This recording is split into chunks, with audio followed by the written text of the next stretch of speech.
You wanted the best. You've got the best podcast. The hottest podcast in the world.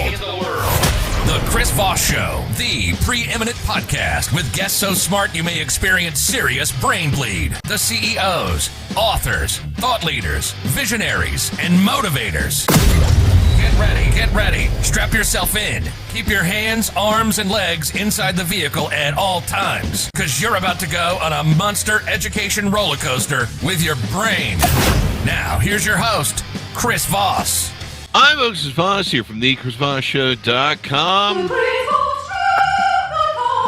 There you go. Welcome to the big show, my family friends. We certainly appreciate you guys being here. As always, we bring you the most amazing guests on the show. And as always, we have the best today. All the CEOs, the billionaires, the White House presidential advisors, the Pulitzer Prize winning authors, the amazing people with the amazing minds that share you their journeys of life and all the times that they went through, the things that they went through in life. Today, we have Michael Ungaro on the show with us today. He's the CEO visionary of the San Pedro Fish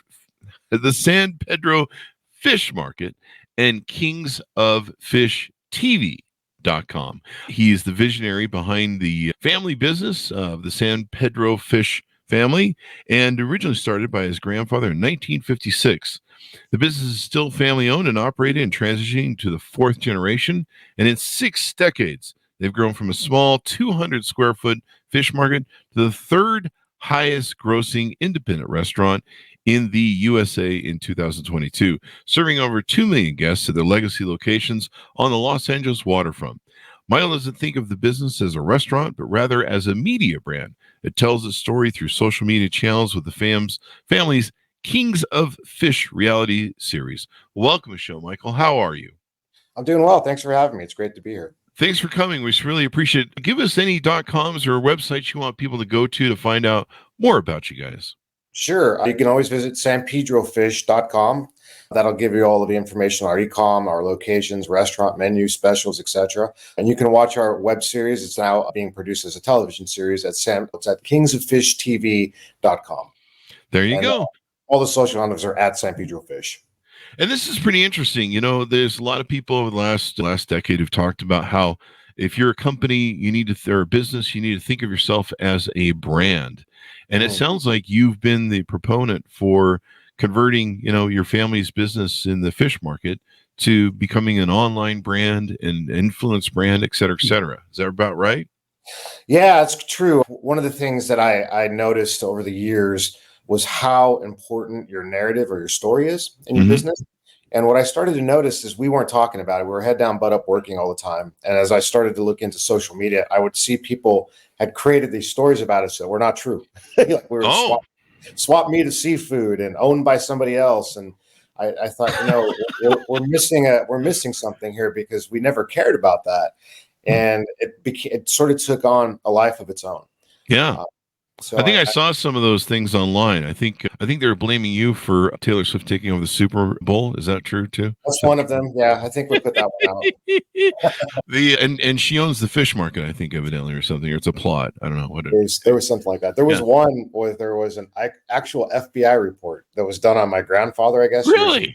Because he was a bookie back in the day. Oh yeah. And what the story was is that we had this like hidden vault under the business, and if if somebody could get in there, that you'd find it's all sand and dirt and oil because we're on an old oil well at the time. But so it was interesting, and that one got out of control. You bring up a good point, because if you don't tell your story, someone else will, and it might not be the one you want them to tell, or it might be incorrect of some type. Absolutely, that's absolutely 100% correct. So that's own your story. Yeah. And we had, we had this production company that came up to us. And at the time we were planning to set 3 Guinness World Records in a single day for a lobster festival that we used to do. Wow. And we did it for 20 some years at least. And so they're like, we think, you guys, we've done a couple things with you on different shows, the production company. We'd like to see what your family's like outside of just you and your brother with the cameras rolling while you're setting these 3 Guinness World Records. And they turned it into a sizzle reel and tried to shop it around. And it was it was kind of marketed as a Duck Dynasty with seafood. Yeah, there you go. At the time, Duck Dynasty kind of hit a wall in the media right when they were trying to sell it, so nobody wanted to touch it. But I looked at that and I'm like, this is really cool. I hadn't thought about doing this before, so we ended up just doing it on our own. There you go. It was like Duck Dynasty, only you guys all have your teeth and don't date your relatives. Yeah, we got to throw some shit at Duck Dynasty. They're going to be we just had to use them for a joke there. So thanks to them. Send them a check, people. So Kings of Fish, the award-winning web series now made for TV. So you guys just decided to do your own then? Yeah, so we started looking around, and at this particular time, which I think was 2017, streaming channels were taking over studios. There was some, and I'm not an expert in this, I didn't know, but some of the people in my network of friends were like, you're going to find that a lot of these guys that are in production and editing and doing things, they're looking for extra work because they're getting cut. The viewership's shutting down, and there's a lot of disruption. So we were able to find some people that were willing to help us in that exact same situation. And they do shows like Bar Rescue and Below Deck and some of the different food shows. So, we made an offer. We think we have a great story. We'd like to tell it on social media. We want to control it on our own. I don't want it to get into TV and where we lose control of the story. And I think there's a lot of value to that. And there was. We won a bunch of awards. We had millions of views. I mean, it was really, I think we hit 50 million views at one point. Holy crap. Just managing it on our own. So now we're working with a distributor. It came to us during COVID when everything was shut down and everyone was watching TV. And we had switched over to Pepsi, which is a different story. But Pepsi's, listen, we'd like to pay you to produce episodes that have our name in it. But 22-minute episodes, like an actual TV series, not these little 5-minute ones you're doing. Mm-hmm. So they're done. They're 99.9% done and in the can and ready to go. Now we're just kind of waiting on the coordination around oil. I think it's going to be an Amazon Prime, but there's those little details keep changing because it's taken a while to get it done.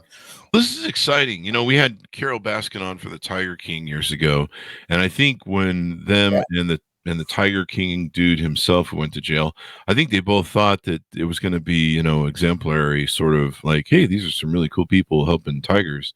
And when they saw the final edit, they were like, wait, we're all the bad guys here.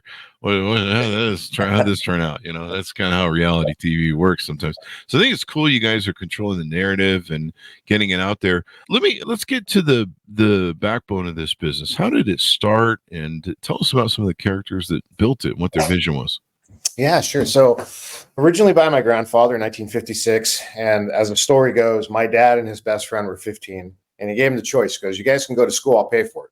Go to college, I'll pay for the whole thing, or you can go to work. And they didn't like school, so they went to work. It was 200 square feet. It was just a little local store in the waterfront LA Harbor community, the city of San Pedro. Mm-hmm. And the real backstory is that my grandfather needed a way to show his income because he was a bookie. So this was like prevalent in town at the time. So the FBI wasn't far off on that one. Yeah. So he, they ran this business, and Tommy, who's my uncle, my dad's best friend, he's just a machine. He just pushed through with all these ideas.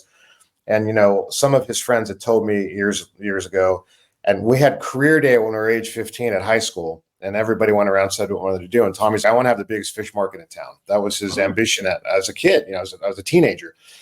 And so he pushed and eventually relocated down to the waterfront, took over a different location. And, the short version is that it went from 200 square feet to 55,000 square feet with 3,000 seats, serving 2 million people in 2022. And so we broke a lot of milestones, and the series really took us to a whole nother level. But the early vision was to have the seafood brand. And what was interesting is that I would look at what we did, because I was born when I came into work was 1982, and we had to just been torn down, evicted, and had to rebuild the entire restaurant. And we reopened out of work. We were working in a parking lot for a year. Wow. And reopened in 1982 on Good Friday as San Pedro Fish Market. Ironically, that's happening right now. We got evicted, torn down, and we're rebuilding and working in a parking lot for the whole last year as I speak. Holy crap. So it's like we were prepared this time. Yeah. But as this was happening, they opened Good Friday, 1982. We had one of the worst El Niños, which might be happening again today based on the rain that's going on in LA right now. Oh, yeah. And freeways and roads are closed. It's crazy. So they reopen. It rains the whole summer. Everybody mortgaged their house to build this business. It's all outdoor seating, and they can't function. Oh, no. So what was happening is my uncle, Tommy, was like just doing everything. He was throwing everything against the wall to see what would stick. So he's, it's funny. I go to these Mexican food restaurants. They have this thing on the menu now called fajitas. Never seen it before. So he goes, we could do that with seafood. We'll contract out. We'll buy bell pepper, tomato, onion. We'll make our own Cajun sort of spice. And we have all this frozen seafood we were using for smoked fish at the time. We'll cut it up. We'll throw it on the grill with the veggies. We'll add red potatoes, maybe some garlic bread and tortillas, and see what happens. And it evolved into this phenomenon for us where we were selling 2,000 pounds of tomatoes, 2,000 pounds of onions, 2,000 pounds of bell pepper, potatoes, 12,000 garlic breads. And we got to the point where we're selling 200 tons of shrimp. Like those numbers were in the week. The shrimp was in the year, Wow.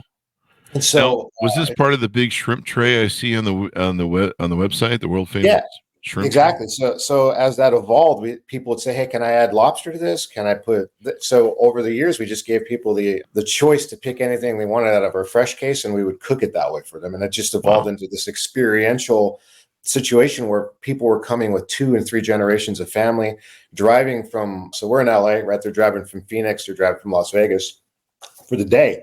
That's a 5-hour drive, and then going back the same day. And spending the day with us. So we realized we'd become a tourist attraction with this experiential offering.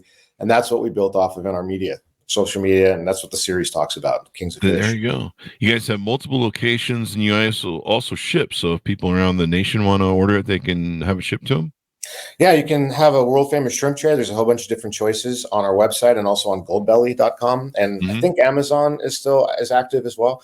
And they're fresh, so they need to be cooked within a day or two. They're not freezable because it's fresh vegetables; they'll get ruined. And then you could plan around a party, a Super Bowl event, for example. We have a special for that right now. You can cook it; cooks in 10 minutes, 12 minutes. Super simple. It's all pre-mixed, ready to go. Just put it in the frying pan or on an aluminum pan on your barbecue grill for a tailgate situation. It's great, real simple, easy. Oh wow! Yeah, you can order some for the Super Bowl real quick if you can get it there in time. I think it this Sunday or next one? It's next Sunday, right? And we have time, as long as you order. But I guess Wednesday before is probably order up now for your Super Bowl tailgate party or whatever you're doing for the thing. So this is really great, and you guys are really expanding this. Whose idea was this? Was it your idea to take this to the next level and develop all this brand building? Yeah, because I'm the only one in the family, for the most part, that left to do something else. I've worked. I actually did go to college. I didn't stay there and work. I worked in banking. I worked in insurance. Hated all of it. I've tried to open my own restaurant. Disaster, failure. Like all these terrible things happen, right? And I come back, and I'm like, I gotta come back. I need a job. I got a family. I got three daughters. What am I doing? And when I came back, my aunt, who was essentially our CFO, she got pancreatic cancer and died very suddenly. Oh no. It was only 10 years older than me, 11 years older than me. So I'm sitting there with my sister, and she was her assistant, but she mostly was filing paperwork. She didn't really know what to do. So I'm sitting there going, okay, I work in an insurance company. This is an insurance issue. This is paperwork. We have to do that. I used to be a State Farm adjuster. I know what to do there. I used to be a banker. We got to do the bank. I opened my own restaurant. We need the software for accounting. And all those failures came into play. And I was able to say, oh shit, I know, excuse my language. I know what to do here. I know what to do here with the business in a way that I never thought I'd be. It was a goosebump moment. Yeah. It's like all those failures were meant to happen. So from that point forward, what I was really looking at, we have plenty of people in the family running the business. They don't need another operator, but there's a lot of opportunity outside the 4 walls, and let's look and see what that is and what we can create there. And that's where I let us expand the real vision. And I love it. I think correct me if I'm wrong, but I think the great thing about reality TV, when it's not, too stupid, I never thought very highly of pawn shops. I think more highly of fish markets because they're tasty and they have fish and lobster. But, I never really thought very highly of pawn shops. I think when I was younger, I lost a few things to a pawn shop or two in my 20s. And, but, that pawn series they had on TV of the pawn shop in Vegas, that's fun to watch. And it's interesting because you get sold on maybe some of the different characters. You like one of the characters more than the others, and it brings kind of a humanity to a business and helps tell the story better. And people, it's a great way to amplify your message, I think. Yeah, it's worked out really well for us. Yeah, because one of the things that was happening is in the last year. So where we're located in the LA waterfront, there's been a move to redevelop it. Mm-hmm. And there was always this question of, do we need to move? Are we part of it? Like, how do we coexist around this? And it went in a bunch of different directions over the decade with economic turns and political changes. Yeah. So now, as what I had been doing for the last 10 to 12 years is trying to figure out how, if people don't know who we are and what we do, why would they want us in this project?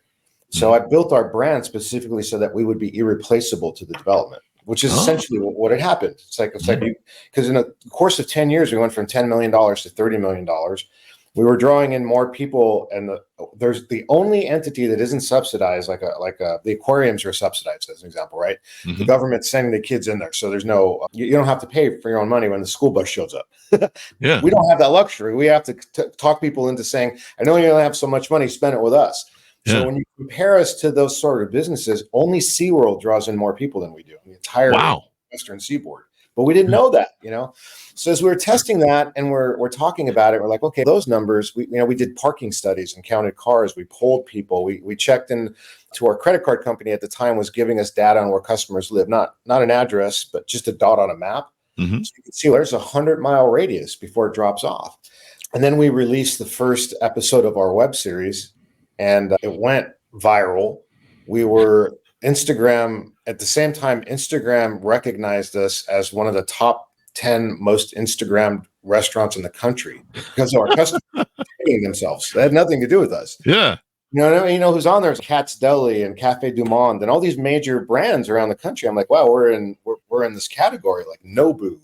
It's like we belong there.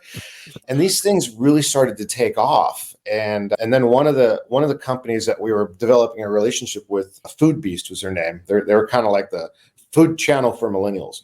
And they said, listen, we're producing our own content. We're trying to make shows. And if you give us your series to put on, we'll do a promotion for you. And I didn't know what any of that meant because I wasn't following them. But they created this video, and you can search it. It's called The Super Tray. If you search Food Beast and Super Tray, it should come up. This thing got 30 million views in the matter of 2 weeks. And people flew in from every country in the United States and other countries in a matter of, we went from a rainy day where we normally have a few hundred customers to we had something like 30,000 customers in a week. Holy crap. So it really showed me the story of power, it's the power of storytelling, control the story, the Instagram, all these things converged at the same time. So we just continued to build off of that, build relationships that way. And it's really worked out well for us. There you go. Meet the Super Tray XXXL San Pedro Fish Markets. That's the second one we did, actually. Oh, there you go. Massive 100-pound seafood mountain. Yeah, wow, it's going to take me a couple meals to complete that one. That's that was $1,200. You can order it, or let's see, depending on the fish, can cost up to $3,000. Yeah, it depends what you put in it. You definitely want the lobster there. I'm a big lobster fan. I love lobster. Yeah. I could eat it all day long. Yeah, it's funny. That used to be prison food because they look like. Did it really? Yeah. If you look in the history of lobsters, Maine, they were mostly served to prisoners because no one wanted to touch these. I don't know how it changed to become like the delicacy it is now because it's so expensive. Yeah, it's so good too. You know, I was in Denver once and I was really hungry and I really wanted lobster, and we closed some big deal. And I'd driven all over town to find this lobster place. And this is before GPS and I couldn't find it. And I go in and they had this giant 10-pound lobster on the wall. It was crazy. And I go in and they were all out of lobster. And the only thing they had was a 3 or 4 pound lobster. And they were all out of the 1s and 2s. And I'm like, fuck it, just give me one. I think it was a 4-pounder. I was just that hungry, man. Huge. And they brought it to me. And I saw it and I just went, how the hell am I going to put this down? And like by that halfway through the meal, like the whole place was like cheering me on. Go, one more bite, one more bite. Yeah, that's awesome. A bit much, but yeah, I love the lobster. So you built this business. You got all the locations. What's the future vision of what you see your brand doing? Do you guys want to expand maybe nationwide, maybe, or? I think that's long-term. That's what we're looking to do for sure. One of the things that was interesting, so if we're going back to this eviction situation, which wasn't, it sounds terrible. It was really us trying to work around the Port of Los Angeles and developers to make sure we didn't stall their development because they're building a premier thing and we'll be part of it. But we didn't want to close down and then reopen. So we moved into this parking lot situation. And, as this was happening, I had friends that are in real estate, commercial real estate. They're calling me going, for the amount of money you produce, the rent that you pay, the amount of customers, I don't understand why you don't have every broker in the country knocking your door down to give you some sort of an offer to move. That is weird. I thought I was doing a pretty good job telling our story. So now what we started doing is we started kind of putting ourselves out there because we're although this is funny, right? We move into this parking lot again, since 1982, we're now in a parking lot again. And this time we were ready. We rented FEMA trailers that work as kitchens. We rented bathrooms. We rented generators. We're in a parking lot, and we put 1,000 seats in there instead of 3,000. All we could fit is 1,000. And we're still producing $1 to $1.2 million a month in sales. So it's like we're still in the top 50 restaurants in the top 1% in the country out of a parking lot running a temporary business at a fraction of the cost of opening a new restaurant. Yeah. So we're sitting there going, should this be the model? Because you spent $10 million to build a restaurant from the ground up. And we're kind of going back and forth. And in the interim, like kind of in between and before and after this, the city of Monterey, which is where the aquarium is, California, they had put out a request for proposal for a restaurant space. And we submitted and we won the bid. But I'm like, I can't do this because I don't know what's going to happen with this parking lot eviction situation. And they're like, no, we really want you here. So that might be a new opportunity. We're working with them to see if we can make that work. I reached out to the city of Redondo Beach, and they're like, we'd love to have you. We just talked to San Diego. We just had a meeting with Anaheim on prospective locations. So I'm finding now that when people find out what we're able to do and produce, they're open to working with us, coordinating with us, helping us. And that's so really what I'm after right now is we're looking at locations, we're looking at financial opportunities to help finance these. And I'm thinking the farthest we'll go, we want to stay on the waterfront for the first phase of this expansion, and then ultimately Las Vegas and Phoenix, because we have huge customer base in both cities. So dude, Las Vegas. Yeah. Las Vegas. There's so many restaurants and chefs that they're killing it in Las Vegas, New York, or California or New York. They go to Las Vegas, and the stupid money that people pay for a bottle of champagne or an upgrade, and the stupid stuff they'll pay. They're just like everybody that moves. I lived in Vegas for 20 years. Every chef and restaurant that moves to Vegas, there's different ways to make it to kind of target high rollers and stuff. And the amount of money they'll pay, they're like, nobody will jack up buying extra crazy stuff like Vegas. It's just insane. There was a customer of ours, and he lived locally, came to me one day, goes, my family's moving to Vegas and we're going to open a seafood restaurant. It's going to be more kind of a Mexican style seafood, Mariscos. Mm-hmm. Okay. He goes, I want to put your shrimp tray on the menu. If that's okay with you, I'll sign whatever. But I want to buy your seasoning so that I can make sure it's authentic. And I go, yeah, whatever. I don't think much of it. I don't have time to figure out the contract. I just give him the seasoning. And he's buying like 200-pound barrels of it. Holy crap. And I'm like, what the hell's going on out there? So my brothers went out there with some employees to check it out. I walk in and got like a standing ovation from the customer base. Wow. It was like we drive out there all the time. It's so convenient to have this in our area. So I know we have a market there for it. I just haven't figured out exactly the logistics. So one of the things that we're doing is, it's not. So I'm third generation going on the fourth generation. Most businesses don't survive that. And that's so part of my plan, you asked me before, is how do we remove ourselves from the operations side and just focus on being owners and start to replace ourselves with professionals and up our game. So that's what we've been doing. We brought in a COO, Greg Rinaldi, great guy. He was with Del Frisco's and Ruth Chris and a local steakhouse and seafood chain here in LA area called King's Fish House and 555. So he's come in right in time because he's a former baseball player too. So he's very much like team oriented. He's right in here cheering everybody on, building up the team, really transformed the culture. So between him and I working together, we've been able to make some really amazing things happen, especially making that parking lot function. Matter of fact, not only is the parking lot a miracle, we found out 3 days ago we had to move out of it to another parking lot 100 yards away because they realized they got to tear it up to pull utilities for the project. My entire team in 3 days has moved this thing 100 yards to a different parking lot. Wow. And we'll be over by the weekend. They're doing a real revision down there. I haven't been down there for a while. I used to go to Long Beach usually to go to Catalina Island and stuff. Yeah. But yeah, they're doing some work down there. It's called West Harbor. You can search it. They have all their own sites, and we're about to sign a lease with them for the. So what we're doing there is they have the building, the space inside of the West Harbor development is just basically be a ground lease, and we'll have to build our own building, but they have to finish all their infrastructure work first. So they have a North Park area And the plans for that are kind of way off in the future. So what we're designing, and it's going to cost us about $1 million, but it'll be done by April, will be a semi-permanent location that's going to be built out of customized like shipping containers where they're fabricating them to our specs so we can fill them with kitchen equipment, dishwashing equipment. We'll have a deck built. We're using Core Events. They do Coachella and a bunch of other big concert venues, and they're local. And so between them and the contractor we've hired, we're breaking ground now to hook into utilities and actually have a semi-permanent location with 2,000 seats on over 30,000 square feet. Now, then we'll start building our permanent location about 100 yards, basically where we started, a year ago.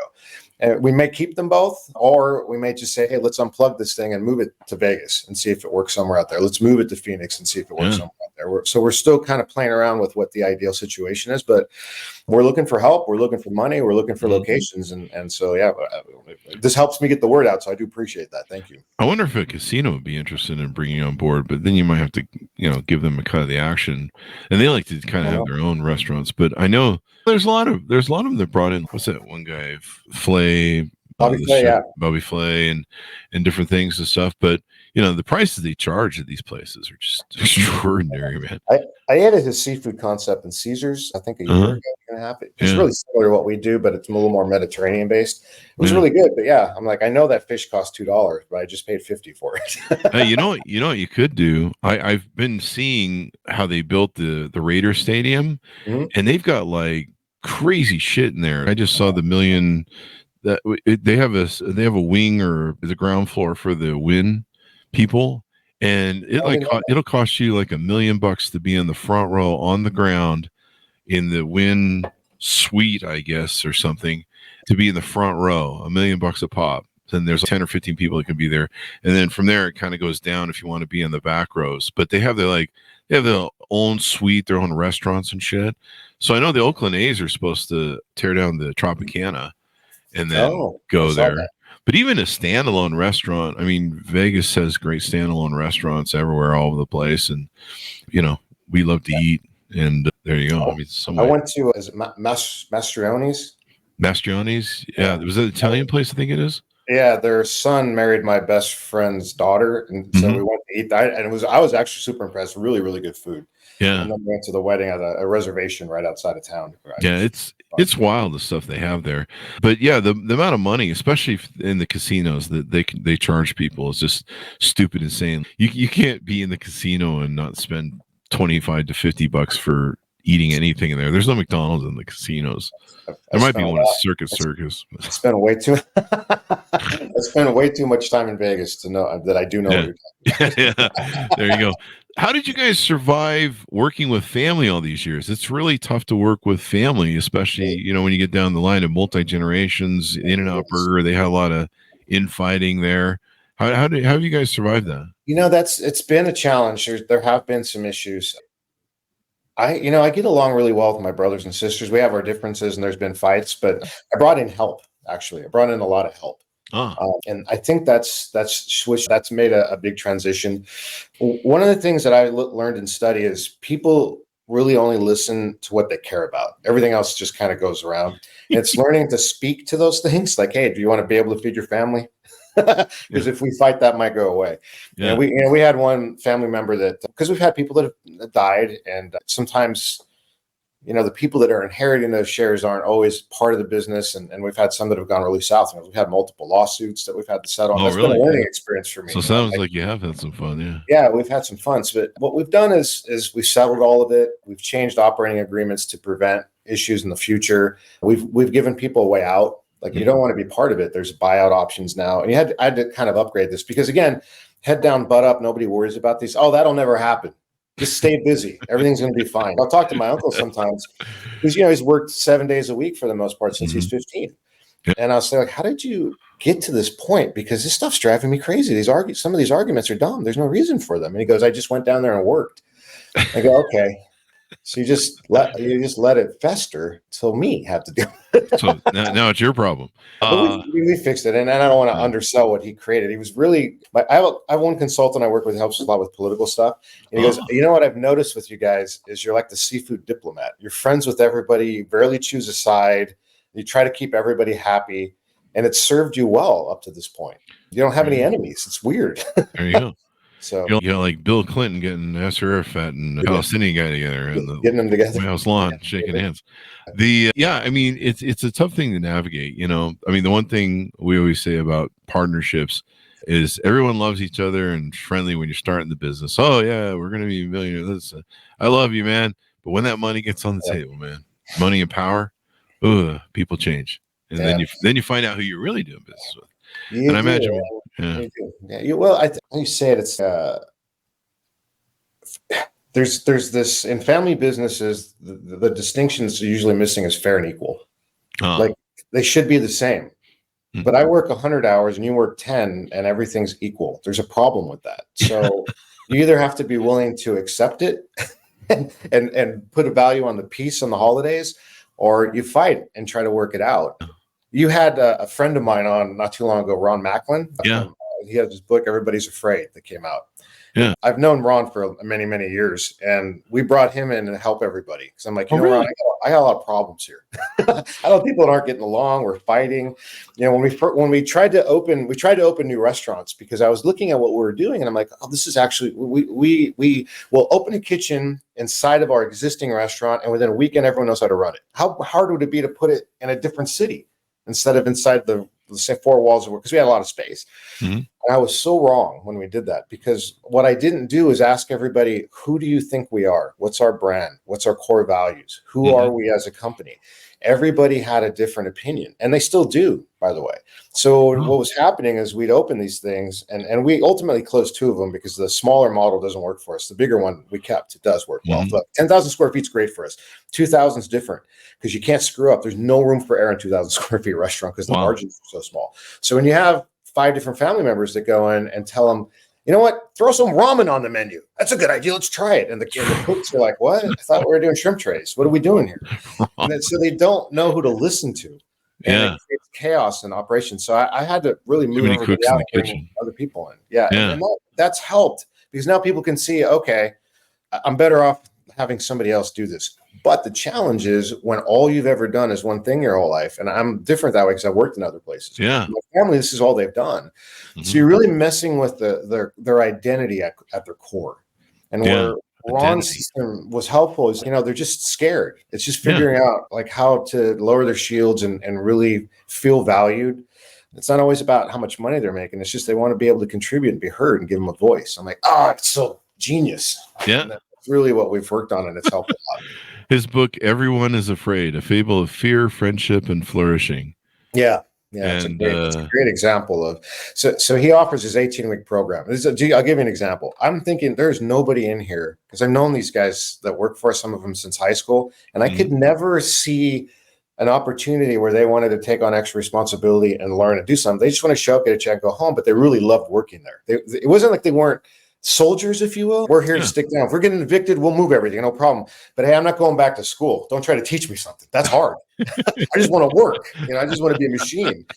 So Ron's offering this 18-week program, and there's reading and there's videos and there's calls. I'm like, no one's going to do this shit. I'm in my mind. I'm in the story that this is a waste, but I'm still want to help everybody.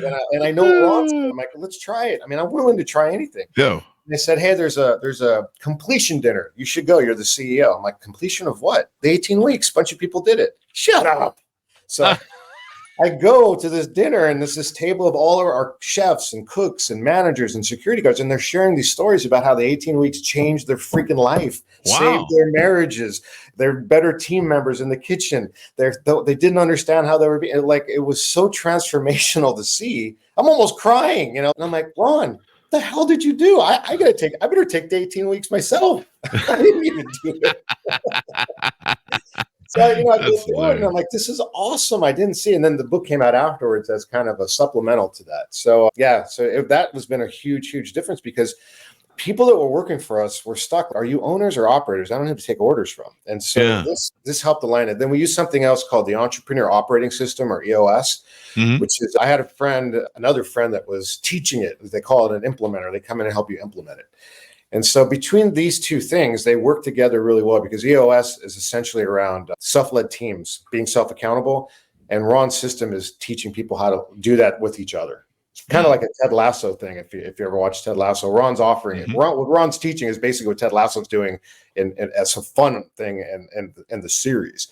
So when you take that and you mix with EOS, you're like, oh my God, everybody believes in one another. They can get their own stuff done. And then you have the structure of EOS to know what their role is in the company and keep it going on a quarterly basis. So those two things have been really transformational for our company.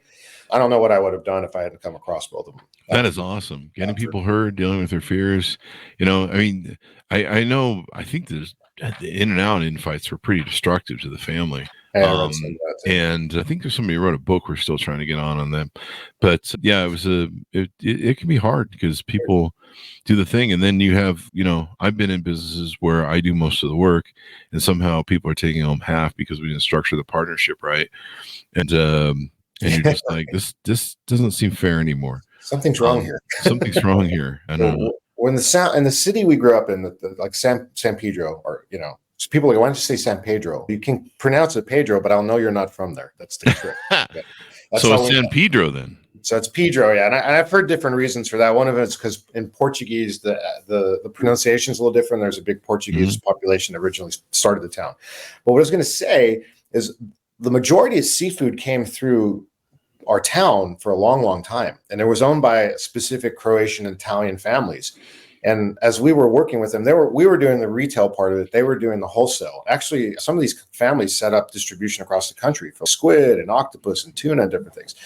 And what my uncle had watched growing up around these guys, because these were his mentors, is how the families eventually started to fight one another and the businesses would fall apart. Yeah. And he had all these terrible stories. It was like his fear that this could happen. So when it started to happen to us, we were able to put a stop to it, solve it, and fix it to not happen again. Yeah. Everybody will fight over the baby and kill the baby, or whatever. Yeah. Throw the baby out with the bathwater, sort of thing. Yeah, kill the golden goose. You guys had gross sales making you guys your third highest grossing independent restaurant in the U.S. in 2022.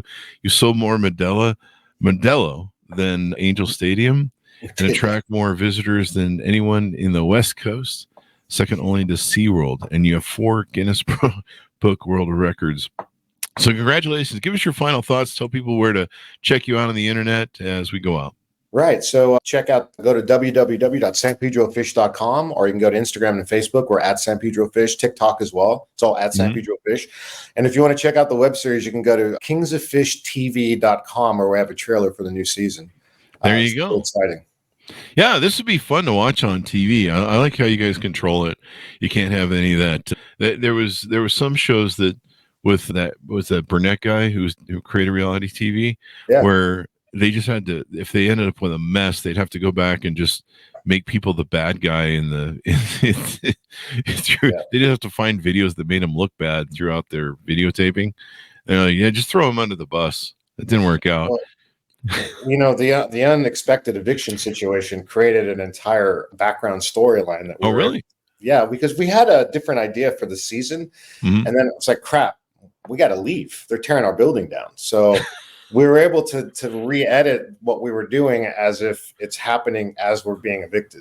And it actually worked out much better. So you have all these, we're trying to open a new restaurant, we're trying to do this. We were doing all those things, but it gave us the opportunity to really have the eviction as the back. And we were doing them all because we didn't know if we're going to get evicted. So when it actually happened, we're like, okay, we could just put all this stuff together now, and it would actually be more symmetrical and more timeline and actually much more dramatic. I love it. Much more. Maybe we should create a reality show for the Chris Voss Show. We can film the behind the scenes. No one wants to do that. No one wants to see that. Just give me a gopher roll. I'll be like the guy that's always breaking something and ruining this audio in the back. Yeah, I have to come up with some people I can blame for stuff. Like I need a staff that I can yell at and berate. I don't know what's that one. There's some people do on TikTok with their things. It's kind of like Howard Stern, where Howard Stern always, if he didn't have a guest or an interviewer, you'd be like, hey, there must be not a good guest on today because they're infighting at the show. So it'd have to be something like that. There you go. It was wonderful to have you on, Michael. Great to hear that your family has survived all the troubles of family businesses, and you guys are just kicking ass. I'll look forward to you coming to Vegas soon. Hopefully, I'll just put that on you.